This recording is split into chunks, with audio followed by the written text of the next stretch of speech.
I think I'm going to start a sort of a series called Nuanced Views, since part of my whole reason for doing this in the first place is I think that if I'm not the only one with my beliefs, I haven't heard too many people with similar beliefs. I think I can add some degree of color to certain ideas. Some people are either hot or cold about a lot of things, and I think I can offer a different sort of perspective. I mean, for one thing, being in a red state and not being as, let's just say, as red as one would expect, that's a start. But there's a lot of things I think I can offer an alternate view. I try to, I don't call myself playing devil's advocate. I know some people would. I try to, part of my instinct is when I get an idea about something, I sort of, another part of me takes the other side and presses against it. Like if I get an idea in my head, I sort of manufacture my own, I don't know, counterpoint. Sort of debate it with myself to kind of make sure I'm 100% right on something. If I get a belief, I try to sort of debunk it myself. So one thing, I can sort of start with this one, and I really wanted to do two different videos on this, but it just kind of merges together for me. And that is religion and love and relationships. Because for me, anyway, they're very connected. To try to keep this somewhat short, and I could go on farther, I have, as far as what are my core beliefs, what do I believe? Do I believe in God? Yes. If I were to check any box for religion, I would end up, most likely, depending on how many boxes are there, I would check Christian. Now, that being said, this is why I say a nuanced view, because you don't hear this too often. People either think they're hand in hand with God and they know exactly what's going on and they just agree with everything that's going on, everything's fine, and they're, all holy roly and this and that, or they don't think God exists. Where is sort of the in between on that, the gray area? And that's kind of where I end up falling. Because, and for most of my life, I wasn't this way. But I do believe. But that doesn't mean that I don't have some anger there. My life, when I look back at, and this is kind of self-centered, I know people, there's you can look all over the world, there's people that are having just torturous lives and this and that. But, my life is the only one I've lived. I don't downplay what other people go through, but, you live your own life day to day. You kind of have to... It's hard to live someone else's, no matter how much you feel for them. You're kind of distracted with what you have to do day to day. And a lot of the people that are toiling and having struggling, having a worse time than I ever have, I feel for them, and I wish I could help them, and that ends up being part of my torture. Their torture ends up sort of, in a way, being mine, because I want to help them and I can't. I feel like in my life personally, it's just been spiteful the way things have been. Everything from the relationship situation. If I were to script a book or a movie about my relationships, you would think that I'm either a sexist or a misogynist or an incel or something like that. And whether you did or whether you didn't, it would end up being a manifesto for people who are that way. I don't hate women. I never have, and I never will. But you would be hard-pressed to come up with someone who has been treated more unfairly and cruelly than I have by women. It's ludicrous. I mean, even to this point right now, I'm single only partly by choice. I've been on singles ads and everything for right now ends up being about 15 years. And this is not counting before my longest relationship. And it's just been the situations I've come up with that have happened to me. You would think that I did just come up with them. They're nonsense. I have been, in that amount of time, I've been in this since my longest relationship. It's been 15 years. I've had little spots of relationships here and there. Never lasted that long. And that ended up being sort of the comedy behind it. First of all, the longest relationship, and I'll be have a little bit of candor here and explain some of what was going on. And I'm leaving names out and specifics for a reason. There's no point in that. That kind of, if somebody ends up tracking me down and having a problem with something I'm saying, that's just a conflict I don't really want to deal with. It doesn't really matter. That part doesn't really matter. So, anyway, a little trouble with the cat in the background there. But the longest relationship, it ended up being neglect, a lot of neglect, physically neglect. And I can tell you right now, if you're in a relationship, and this is going to be pretty out of order with everything here. That's that wandering nickname I have is there for a reason. If you're in a relationship and somebody is, I don't know if people understand this. You're in a relationship, there's supposed to be some physical affection. Okay? At this point in my life, if you're one of these people that's in a relationship with someone and not having anything to do with them physically, you can go straight to hell. I absolutely hate you. I hate you, and I mean that with every core of my being. You are an awful person. You're useless. Nobody likes you. Nobody wants you. You should just disappear. That's how I feel about it. And why do I say that? Well, think about it. If somebody is, first of all, why are you in a relationship if you're apparently horrified of any sort of physical touch? Why? Why are you there? There's nothing wrong with being single. You can be single. This is the modern age. You don't have to be pushed into getting married, pushed into having a relationship. You can be single. You can do that. If you want to be one of these people who wants to just sleep around whenever you feel like it, whenever you have a little itch to scratch or something like that, you can find somebody who knows that's what's going on and have a little agreement and do that. There's shame that gets attached to that, but ignore it. Do what you want to do. If you just want to have some kind of little fling whenever you have an itch to scratch, go ahead and do it. To me, it's a sick thing. It's a very sick thing, and the implications are huge. A lot of people, if you mention something like that, people look at you like, they definitely don't take your side. Let's put it that way. They treat it like a trivial thing, like it's something trivial. Well, if it's trivial, get out of the relationship. Why are you there? Why are you there? It's some people, I don't think they mature enough. I think they think a relationship is like something like what a couple of 10-year-olds think it is.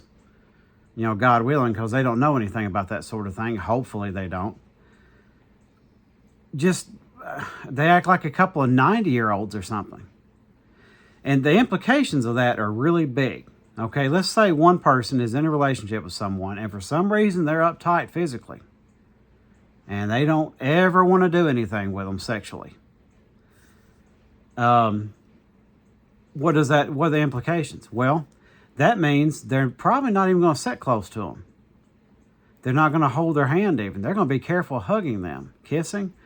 It's going to be a wall between them because anything could lead to it. So there's just this person that is just being cold to you and you've not done anything wrong. And if you say anything, God help you, it's a huge fight. So that's one of the people that I hate the most. And that's a pretty common person, by the way. And part of the reason you can tell that, any person who's got sort of a weak sex drive, you can tell because there's a very narrow view of people that they're attracted to, of the gender that they're attracted to. This could be men or women. Because somebody's got to be perfect. Or it's almost like trying to strike a match, you know. If something's flammable, the fire just takes off. If it isn't, it's just trying to strike and nothing's happening. So the conditions have got to be perfect. And people end up in relationships with these people. And so I did. And it was insane. That's what most of the fights were about. Little twist there. She cheated on me multiple times. And it's even funny about who she cheated on me with. Somebody twice my age. And that was just one of them. There were several of them. Old. I mean, I've got low self-esteem, and I know what I look like. I have mirrors, and I'm looking at myself right now. So I know what I look like. This one guy, only way I can describe him is Cabbage Patch Ray Stevens. Just the build, his build, Winnie the Pooh, I would say. Just nothingness, just absolute nothingness. And that was just one of them. He may have been the best looking one. It was awful. And so you have that happen. That's very likely to happen, by the way. If you're with a prude is more likely to cheat on you than one that isn't. That's a misunderstanding I always had before it happened to me. I figured if you have a couple and one of them cheats, it means they do something physically. And you can cheat in all kinds of ways, but let's just say they do the most likely thing, they go sleep with someone else. My interpretation of that from way back was that, well, one person, the person that got cheated on, didn't have enough of sort of a sex drive, or they weren't very good at it. And that's why the person went to get it somewhere else. They wanted more than what their person could give them, and they went and got it from someone else. Not so. And it wasn't just my situation. The more I've looked into it, you know, when something like that happens, you tend to look into other people. You know, it's happened to other people. You look at trends. Well, so I ended up doing that. I looked into it, and obviously in my situation, I knew what my situation was. It was insane. And I saw the messages she had been sending the guys. She had been sending the guys messages, just some of the most, and I'm sure she tells all kinds of tales about me now. And that's why I don't instantly believe someone. I'd love to be able to instantly believe any woman, but I've had things told about me that I would hope someone would give me the benefit of the doubt about. So I have to at least reserve that. Where that's another thing. Years ago, if any woman said anything bad about any man she'd ever been with, I believed her. 100%. And then kind of had some karma because I had a little wake up. Because I don't know what awful things that she might be saying about me now or has said about me since. But I knew what she said in those letters. She acted like, without directly quoting, that I was the weak one in that area. Think about the slap in the face that is. Imagine if you're a woman who's in an abusive relationship with a man, physically abusive, and you split up, and then he starts telling people that you abused him. What kind of a slap in the face is that, you know, figuratively speaking in that case? You get accused of what they did. And again, say I went to work at that time. I did this every day. And I wasn't a churchy sort of person. I never have been. Not since maybe a few years as a 12, 13 years old, something like that. Even then, not really that much. But I was thankful. I made social media posts about how thankful I was, how good my relationship was, even with that going on, the neglect. Because there was a lot of good times. And that's something I've said in another video. You get to keep those. You know, the good times you had in a bad relationship, don't keep those you can keep those as positive memories, because they are. You know, despite how things ended up. But, you know, I went to work, and I would say like little prayers and things like that. I would thank God for what I had. And then that happened. And how long had it been going on? I'd had moments where I'd mysteriously fallen ill, where I had to wonder what really happened. And, you know, at the very end of it, I'll save that for a whole different video. We'll have a full unabridged version of that at some point. So I ended up splitting up.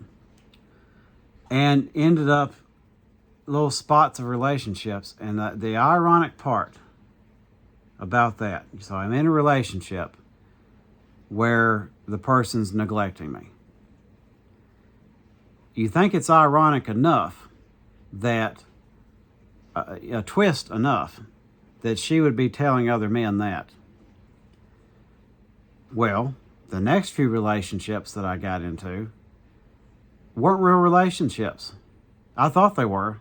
I tried to make them real relationships. They weren't. They were visits. So you know what the term is for that. One of them even called themselves a friend with something other, you know. And if you can have that sort of relationship and both of you are in agreement, do whatever. That's on you. But don't lead the other person on. And I get it now, because this is another thing where I had to learn about things that go on with women. Because, again, I know what it looked like, and I've been told, and there's other things that I haven't been told. So I know roughly how I look to other people, how I look to the opposite sex, so to speak. So I haven't, you know, I haven't exactly been a Casanova in my life. Didn't expect something like that to happen, you know. But being that, I was always a little irritated with women, because I would hear them complaining about a man only wanting something to do with them because of the way they looked. And I was like, my thought, my energy towards that was, what are you complaining about? Someone likes the way that you look? What are you complaining about? And there's a small part of me that kind of still feels that way, but I did learn, because no matter how much they like the way you look, it devalues you as a person. Like, I had these two, and they 2 or 3 or however many, I'm thinking of a couple right now, and you ended up thinking less of yourself. You know, part of what I thought was, well, if someone uses me, I won't feel useless. Not quite so. Not quite so.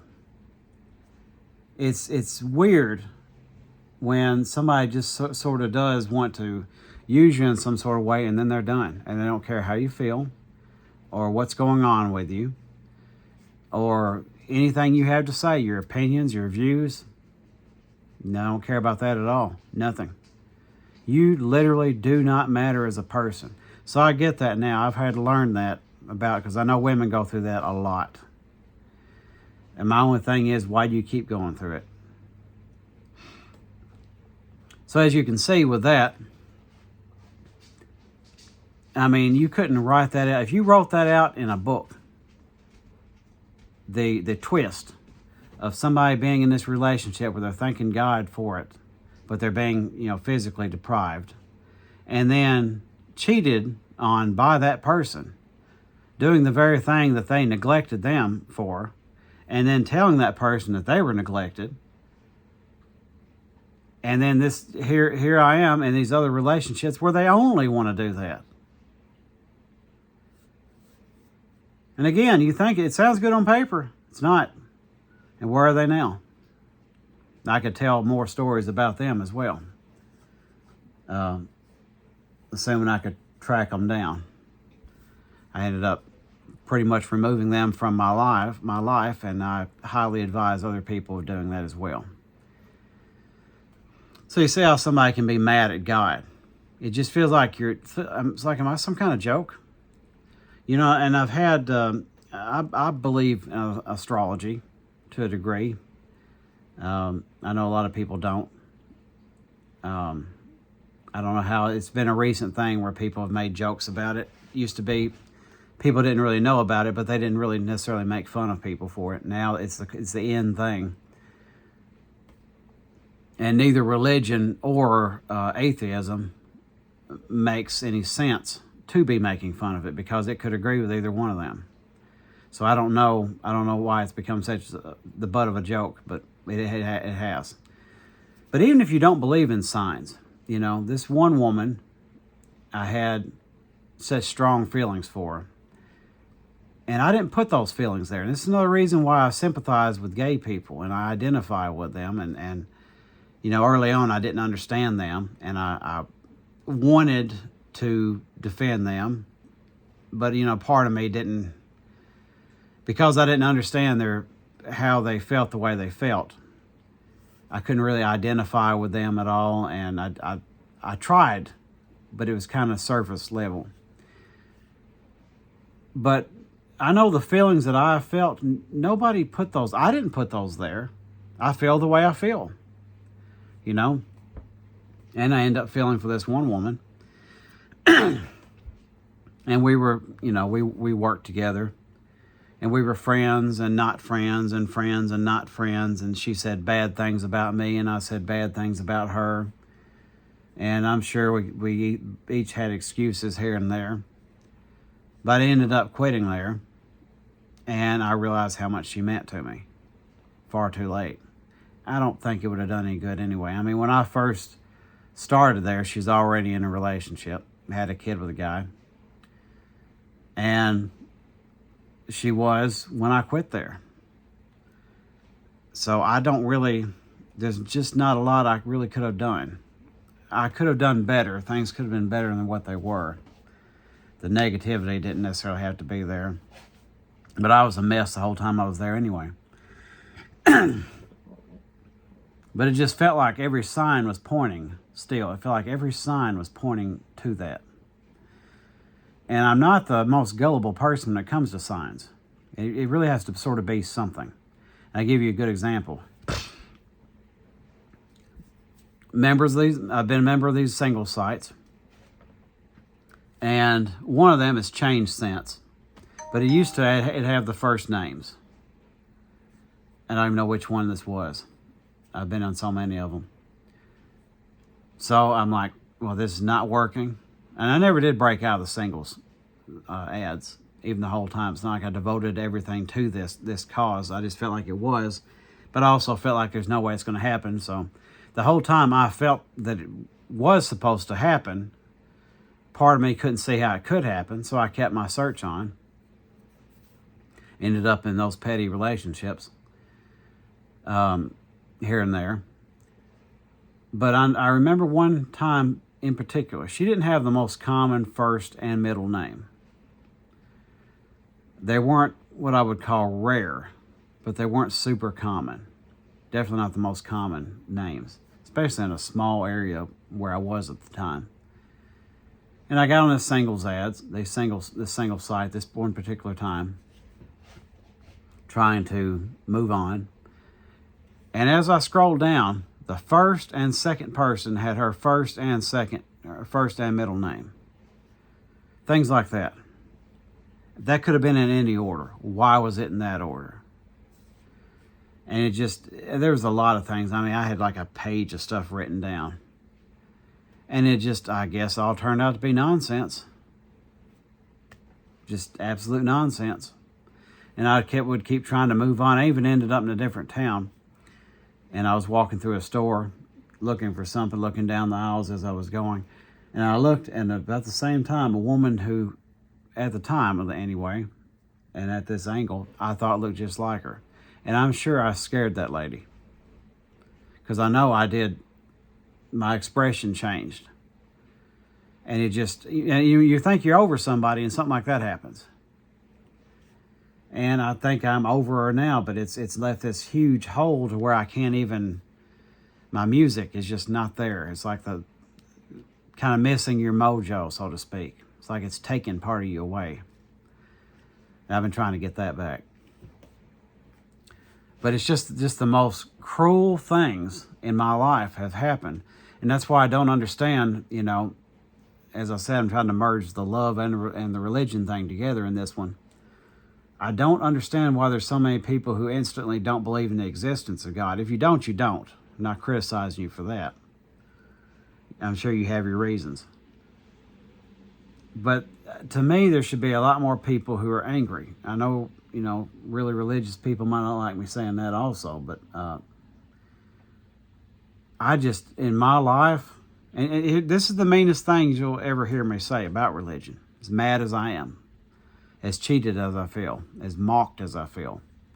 So you can only be freaked out about my channel. I'm going to get up here and be saying some anti-God and, super ultra sacrilegious stuff. I'm not going to be doing that. This is about as bad as it gets. But it's just like I'm being mocked. It's just cruelty. In my whole life, it's just been absolute cruelty. And even now, I've always had trouble with relationships. This is something a lot of people don't understand in this area. People tend to think that this area is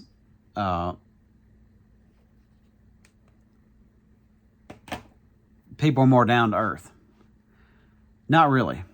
You'd think people like, say, people in California would be snootier, more uptight. People in these eastern, northeastern places or these western places. Higher populations, more uptown. You'd think they would be more stuck up and more judgmental. I don't really think so. I don't. I'm sure that's somewhat true about them too, but I can tell you from this area, you can't reach them. You can't. You get on these singles ads and they have no opinions, none, no views, no hobbies. They're just a blank slate. And some of them are outright judgmental about what you look like, mainly height. They have a few little code phrases in there where they'll pick at weight and stuff like that. But height is a strange thing to pick on because there's nothing you can do about that. We can blame my weight on me. We can't blame my height on me. And it's a strange thing. And if you look at how many men are beneath the height of what they want, they're rolling out like 80-something% of men sight unseen. And then, you gotta keep in mind, some of them are also picky about races, either direction. You have some that, of course, it's mostly white women in these areas. Most of them won't date outside their race, and yeah, that doesn't affect me, other than the fact that I don't really want to be with somebody that's like that. I've said before, if I get on a singles ad and she says I won't date black men, she can consider me black. It's a little strange. And then you have some who only do that. Less of those than you think.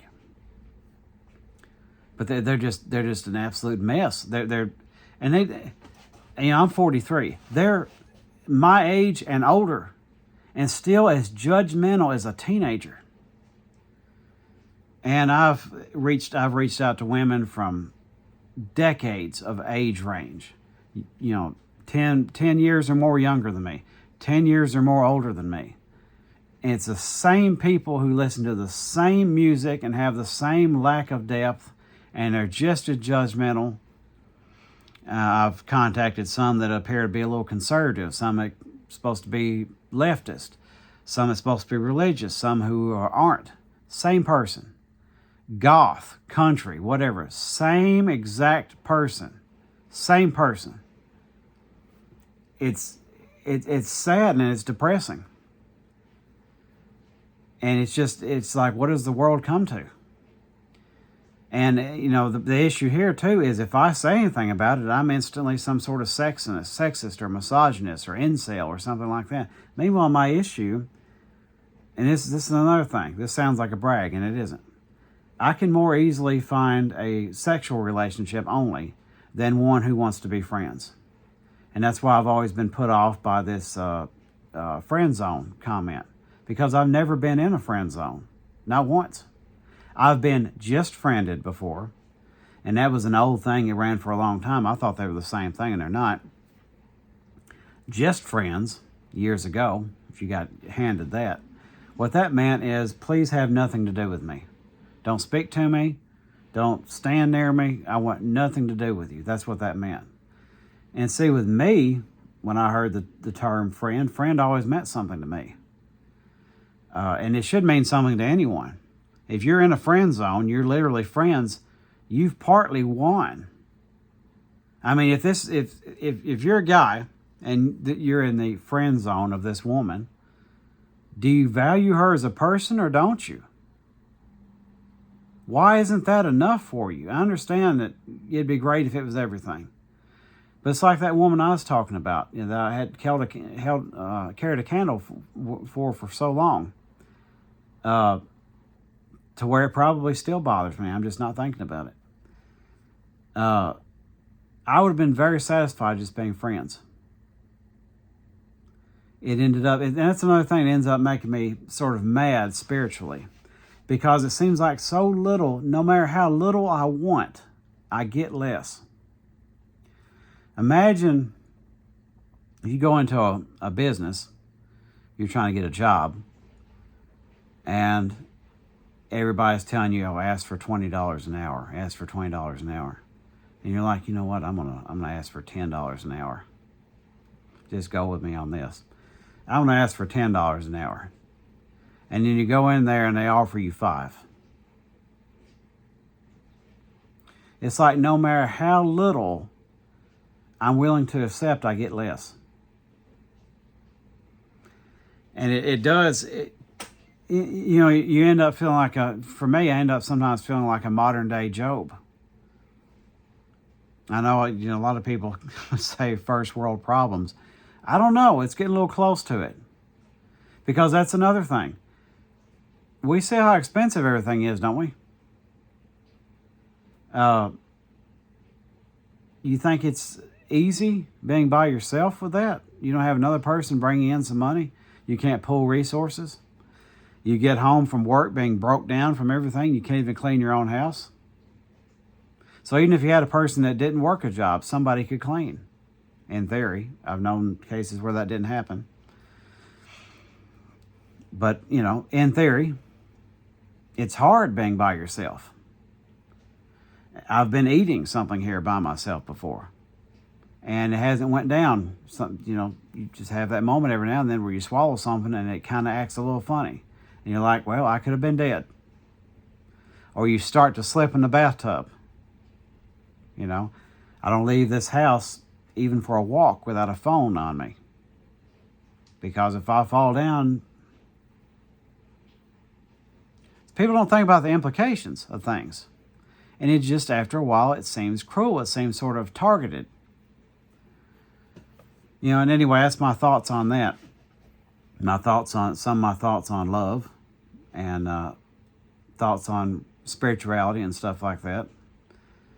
And I could definitely go more heavy-handed on love, I suppose. But that's my connecting it to religion. I think I will actually do a different one for just specifically for love, because there's a lot more needs to be said about that. Things I've learned. I don't know if anybody be taking my advice for it, but I have some things that at least sound nice, if you're ever able to get in a relationship. Anyway, that's the first one. We'll see how that goes over. Way too long.